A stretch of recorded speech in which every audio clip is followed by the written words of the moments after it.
Hey, let's talk about sports, baby. From the stands of a sports fan, my man Pots and Pans. We talking about the NFL and football in general. NBCSports.com says with 1 week remaining in the 2025 season, NFL teams are averaging 3.5 punts per game. As noted by the Associated Press, that's the lowest average in NFL history. There are a couple big reasons for that. One is that the NFL coaches have learned that analytics and are going for it on fourth down are far more often than they used to. In situations when coaches used to send in the punter, they now keep the offense on the field. The new kickoff rules have also increased the average starting field position, which means teams move into the field goal range more easily. And kickers are getting better, which means field goal range now starts soon after crossing the 50-yard line. Coaches would rather try a long field goal than a coffin corner punt. Punts in the NFL have been decreasing for decades, but that decrease has accelerated recently. Punts per team per game have gone from 4.2 in 2023 to 3.8 in 2024 to 3.5 in 2025. There's no reason to think that there's going to be a change. As offenses go for it more often on fourth down and field goal kickers hit more long field goals, another all-time low in punts is likely in 2026 as well. I've always kind of felt like punting on fourth down was just giving up, and I never really liked it. Now I get it. Strategically, if you're playing chess, yes, it's the best thing to do. You put if you don't have a chance to either get a first down or even a field goal, you want to kick the ball so that the other team has no chance of being close to their touchdown or their, within the red zone. I get it. But it's so boring. There's supposed to be 4 downs. Technically, in those cases where you punt, you're only using 3 of your downs and then you punt it. And that makes the game a quick back and forth, and it kind of makes it boring, dog. Risk it all. And I like that because Coach Dan Campbell for my Lions has pretty much been starting that trend in those last couple years. And I like it. Risk it all. This is entertainment. We are here for it. I think football is better without punts. It should be all turnovers on downs. We don't even, I don't want to put nobody out of job, but I don't think we need punters. There, I said it. I'd rather see somebody kick a 70-yard field goal than see a punt. I'm being real honest. So I don't think we need punts anymore. I say down with punts. Football is better without punting. That's what I say. Let me know what you think, though. Go off in the live chat in the comments or call into the show 313-466-4386. Since we keeping it in football, talking about NFL, how about this? Now, this is kind of normal when it comes to Buffalo and their little situation they got going on. This is actually coming from BuffaloBills.com, their official website. In anticipation of the upcoming snow removal and snow shoveling operation at Highmark Stadium this Saturday, that's today, January 3rd, 2026, the Buffalo Bills and ABM are asking anyone over the age of 18 and interested in snow shoveling / removal to sign up now using the Google Docs link that they have on their website. Please provide detailed availability so that AMB management and staff can begin creating schedules for each day. ABM will contact you within 24 hours of completion of documentation, blah, blah, blah, blah, blah. We will call all shovelers based on availability that's provided on the Google Docs sheet. Anyone showing up at the stadium who is not pre-registered will not be guaranteed to work. The rate of pay will be $20 an hour with food and hot beverages provided. Prospective snow shovelers are asked to dress appropriately to celebrate the fans making the final regular season game at Highmark Stadium possible. Highmark Blue Cross Blue Shield will be providing the first 500 shovelers with Highmark Stadium branded winter gloves. Bud Light and the Bills will be giving away winter hats to select 21 and up shovelers ahead of the Blizzard Brew limited edition beer made with purified snow being available during Sunday's game. Fans may bring their own shovels, but shovels will be provided by the Bills, AMB, and Bud Light. Then they have a Google Docs link, which I actually believe I might have provided in the description below. But that game is today, so it's pretty much over with. I read all of that to say They are looking for fans and or volunteers, or not volunteers, but people to come out there and shovel the snow. And what you see behind us, in this entire stadium, they are offering you food, $20 an hour, hot beverages, and if you gloves, and if you are old enough, beer and winter hats. For shoveling this whole stadium, or at least helping them shovel it. $20 an hour? Beer? Hot drinks and food? No. Where's my ticket? Where's my ticket? I know y'all got it. If y'all don't carve out a small section of this stadium or just give one suite to the people that did all of this, come on, bro. I want to read all, I want to see, and I read that, this was a live reaction. I want to see if they were giving any tickets away, letting them see the player, meet the player, and get an autograph or something. No, hot cocoa, some sandwiches, probably some gloves, a hat, and maybe a beer. Made out of purified snow, by the way. What the hell is purified snow? I guess you get the snow, you let it melt, you purify that, and then you turn it into beer. That's the corniest thing I've ever heard, son. I ain't even gonna lie to you. Purified snow beer. That's some Buffalo, New York stuff. That's some Buffalo, New York stuff. So, hey man, listen. It's their culture. If you from Buffalo, it's your culture. Bro, I don't care how much I love the Lions. You not catching me doing this if I'm not getting no tickets. That's not happening. Outside in the cold? Oh. Hey, man, listen. Do you think it's worth it? For you, if you're a Buffalo Bills fan or a fan of any team that's outside with snow, would you shovel the inside of the stadium prior to game day for $20 an hour, food, hot beverages, gloves, hat, and maybe a beer if you're old enough? Would you do it? Is it worth it? I say no, son.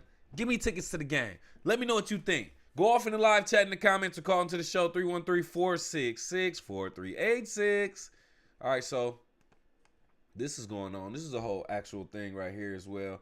APnews.com, Associated Press. Number 1, Indiana became the first team in the brief history of the 12-team college football playoff to win a game after receiving a first-round bye, smothering Alabama 38-3 in a quarterfinal at the Rose Bowl on Thursday. The Hoosiers, who's 14-0, number 1 ranked AP and number 1 college football playoff, ended a 6-game losing streak for teams coming off an extended layoff, including 2nd seed Ohio State falling to Miami in the Cotton Bowl on Wednesday, and 4th seed Texas Tech being shut out by Oregon in the Orange Bowl earlier Thursday. Hoosiers players said they were aware of the struggles, so they locked in on the plan put together by head coach Kurt Cignetti and director of athletic performance Derek Owings to ramp up during the 26-day layoff. 26-day layoff is crazy. Sheesh. Yo, listen, how about this though? I did a show previously that talked about I don't believe there should be any first round buys in any sport. I really said NFL, but college too for sure. This is the example why. Teams were like 1-7 or like 1-6. Indiana's the first team in a couple years that they started this 12-team playoffs that actually won a game after getting the first round bye. Everybody else has lost. It's been upsets. Trust me, I'm not mad at upsets and the underdogs winning. But here's my thing. If it's a consistent thing, it's probably something that needs to be changed. Maybe. I don't know. But I think taking a first round bye in the playoffs after playing consistently in the regular season in any sport for the most part, you're going to lose your momentum. And you're not going to come out as strong as you were before. You might be mentally rested too well. Your mind is off the game. Your body's too well rested, and or maybe it's not loose enough. Either way it go, first round buys in any sport, I'm not with it, fam. I think it ruins it. But shout out to Indiana for they took that break and came back to it. Put Alabama in the dirt.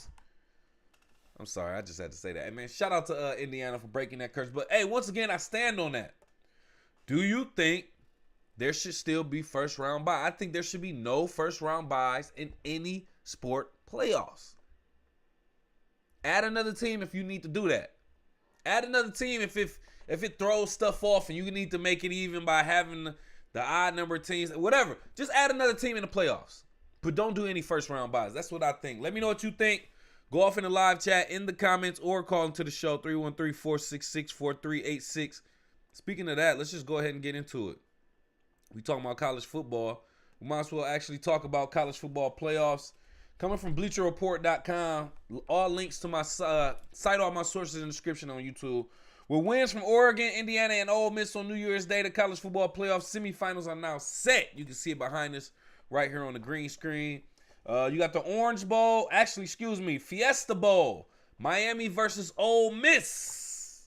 Right here, Miami versus Ole Miss going on. That's Thursday, January 8th, 7:30 p.m. Eastern Standard Time on ESPN. Ole Miss made it 1-7 for the bye week teams with their electrifying win over Georgia, setting up a fascinating showdown in Miami. And then the Peach Bowl, who you also see over here, Indiana and Oregon right here. They will be playing Friday, January 9th, 7:30 p.m. Eastern Standard Time as well on ESPN. Indiana will get a rematch with Oregon, a team it already beat 30-20 in October. So these two are familiar, Indiana and Oregon. It's time for Indiana to get that rematch if they want to. So look like some pretty good games from some teams that got some real good upsets. I mean, you got, listen. You got Indiana that beat Alabama. Alabama, we already know, is a powerhouse historically. Indiana got past them boys, and they got past Ohio State. Yeah, it's looking kind of crazy. You got Oregon. Oregon who played Texas Tech. Now, I don't know too much about Texas Tech, but they're a pretty decent squad, at least through this season. So, Oregon, yeah. Then you got Miami. Miami who beat Ohio State in the playoffs. Not too many people was expecting that. So with that being said, hey, Miami made it. So everybody's looking like, are they the squad to beat this year? Ohio State. Is Ryan Day's, is his job done for an Ohio State as head coach? He won the championship last year, and he beat Michigan this year. But you fall short of the championship. Should that cost him his job, Ryan Day in Ohio State? I don't know. Then you got Ole Miss upsetting Georgia, the Bulldogs, another former champion. Listen, all eyes on Miami and Ole Miss. That's going to be a very great game with those two teams upsetting Georgia and Ohio State. Then Indiana and Oregon, I think that's going to be a good game too. So we got this Thursday, January 8th, and Friday, January 9th, for these two games, the Fiesta Bowl and the Peach Bowl. Good games we looking forward to, my baby. And then we're going to be looking at the actual college football championship. So who you got going all the way? I'm going to say based on the teams we have available right now, Ole Miss, Miami, Indiana, Oregon. In the championship, I'm going to go Miami and Indiana. Winning it all, I haven't seen Miami play this season, so it's kind of tough. I'm just going to go with the Heisman winner, man. Mendoza for Indiana. I'm going with Indiana to win it all, man. I don't even know I don't know what else to say. I'm just taking a stab at it. If you got you got something better, go ahead and tell me. Go off in the live chat, in the comments, or call into the show, 313-466-4386. Lastly, I want to talk about this real quick if you don't mind. It's coming from the Associated Press, APnews.com. Jake Paul slipped out of the WBA cruiserweight rankings after the YouTube-turned boxer was soundly beat by former world heavyweight champion Anthony Joshua last month. Paul's jaw was broken in 2 places, and the American needed surgery to repair the damage after Joshua's 6th-round knockout victory in a heavyweight bout in Miami, Florida. Jake Paul, who's 12-2 with 7 knockouts now, had entered the WBA's cruiserweight rankings at number 14 in July, shortly after he beat 39-year-old Julio Cesar Chavez Jr. by unanimous decision in Anaheim, California.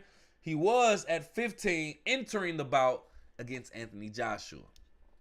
Now he's out of there. What a picture that is, by the way. Hey, man, listen, I will say this. You got to give Jake Paul a little bit of respect for at least making the rankings and even stepping in the ring with Anthony Joshua. Now that I got that out the way, boy, if you don't get your goof ass up out of here, boy, I don't even know how you made it in the ranking. You've been pretty much selecting your boxers strategically, if you ask me. This is the one where we anticipated you getting whooped, and you did. I'm gonna be honest with you. You would have fought Tank, I would have expected the same thing. Not gonna lie. I would have expected the same thing. But anything can happen with Tank. That Lamont Roach and Tank fight, that was pretty crazy too. But I digress. Point is, I'll give Jake Paul his respect. I actually do respect him a little bit more as a boxer. A little bit more. But other than that, am I shocked that he dropped out of the WBA cruiserweight rank? Cruiserweight. Okay. It is what it is. But I think we all put a little bit more respect on Jake Paul. But who do you fight now? Who do you want to see Jake Paul fight now after this fight? I want to see the Tank Davis fight now. Even though I lost a little bit more respect for Tank Davis for even signing on to that fight than I did, lose or gain any respect for Jake Paul, I still want to see it at this point. Because I want to know what happened. And since you said you want to fight him, I want to see it happen now. And then I want to see Tank fight Lamont Roach in that rematch. So we'll go there with that. But anyway, that's all I got. Let me know what you think. Go off in the live chat in the comments or call into the show 313-466-4386. Appreciate you for kicking with KC MC from the stands of a sports fan. If you got this far in the video, live stream, hit that like button, hit the subscribe button, the share button. We just like to pop in every now and then, as consistent as we possibly can, to do some live streams. Then we chop up the content into videos and shorts, etc., for your easy consumption. Pause. But anyway, man, so far I need you to hit that support, man. We appreciate everybody that's been supporting, commenting, subscribing as well. Continue to do that and tell a friend to tell a friend, man. We're gonna hop back on here in another day or two. But other than that, peace out. We out.